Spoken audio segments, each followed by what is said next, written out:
Good morning, this is Listen to VOA, Japanese English listening material site. Voting with their feet, children of high-level CCP officials choose to live abroad.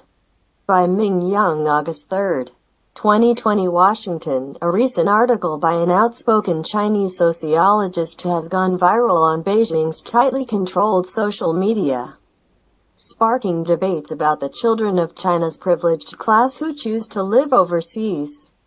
Zheng Yefu, a retired sociology professor from China's prestigious Peking University, wrote that although the Chinese Communist Party maintains its grip on power in order to better serve the ruling elite, their children are choosing to vote with their feet, taking up permanent residence in Western countries.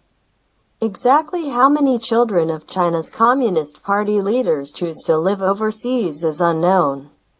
But there have been several high-profile children who have sought degrees in top-tier American universities. Chinese President Xi Jinping's only daughter, Mingze, was educated at Harvard. Two of the party's last three top leaders, former President Ziyang and Zemin, had grandchildren who attended Harvard. Jia Qinglin, a former member of the Politburo Standing Committee, the party's highest ruling organ, had a granddaughter at Stanford. The now disgraced former Chongqing party star Bo Xilai is the father of Bo Guagua, who had attended the Harvard Kennedy School of Government. The Washington Post reported that at least 5 of the 9 members of the last Politburo Standing Committee have children or grandchildren who studied in the United States. The Washington-based Migration Policy Institute noted in a report that affluent and educated elites are the main force driving emigration from China to the U.S. According to a report from the China-based wealth research firm Huron Research Institute, more than a third of rich Chinese are currently considering emigrating to another country for better education systems elsewhere and to flee the country's polluted cities and strict government, as well as protecting their wealth. Voting with their feet. Zheng Yefu, a longtime critic of Communist Party policy, wrote that China has spent billions of dollars to maintain stability in order to safeguard the country created by the Great Communist Party.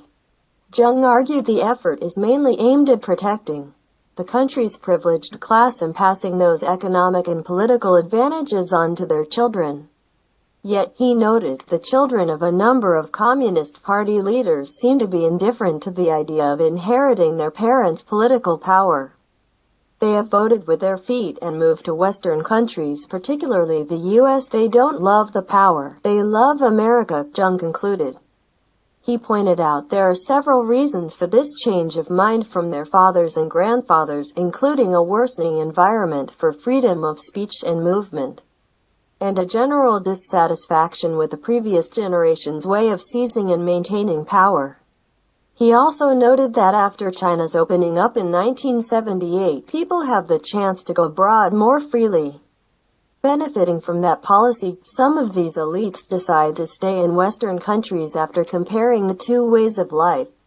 They can't change China. China observer Zan Izong told VOA that one of the reasons that these elites decide to emigrate is that they feel they have no way to change China. If China has democracy, constitution, the rule of law, human rights, and universal value, then although there are problems, they could stay and try to fix it. But if they see there's no way to change the current status, they would just give up. Vote with their feet, Zan told VOA. Rights activist Hu Jia said that there's another reason. If they choose to stay and fight for their positions in the party, there are huge risks involved. For the second or third generation Reds, if you lose in the power struggle, you are going to lose everything. Compare that to your opportunity to live a peaceful life in a free and democratic environment, he said. So for some, they choose to stay away from the mess.